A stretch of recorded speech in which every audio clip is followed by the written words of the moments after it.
এখানে যদি একটা অটো রিক্সা ঢোকার মতো জায়গা থাকতো, এটা আমাদের পৌর ভিতর, এই জায়গাটা আমাদের পৌরসভার ভিতর, পৌরসভার ভিতরে যেসব বাড়ি ঘর উঠানো হচ্ছে কোনো রকম নগর পরিকল্পনা ছাড়া, এখানে যে কোনো সময় যে কোনো মুহূর্তে দুর্ঘটনা ঘটতে পারে। এটা একটি বাণিজ্যিক এলাকা, এখানে আশেপাশে গার্মেন্টসের অভাব নেই। গাজীপুরের কালিয়াকৈর উপজেলায় পল্লী বিদ্যুৎ এলাকায় আগুন লেগে 2টি কলোনির 20টি কক্ষ পুড়ে গিয়েছে।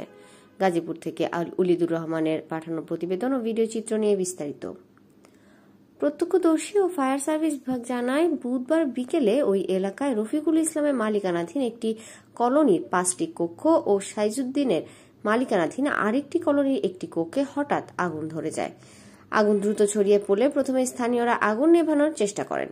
কালিয়াকৈর ফায়ার সার্ভিসের কর্মকর্তা ইফতিয়ার হোসেন রায়হান চৌধুরী জানান, আগুনের খবর পেয়ে কালিয়াকৈর ফায়ার সার্ভিসের 2টি ইউনিট ঘটনাস্থলে পৌঁছে 1 ঘন্টার চেষ্টায় আগুন নিয়ন্ত্রণে আনে। তবে এরই মধ্যে 2টি কলোনির 20টি কক্ষ পুড়ে যায়। অগ্নিকাণ্ডের কারণ ও ক্ষয়ক্ষতির পরিমাণ তদন্তের পর জানা যাবে।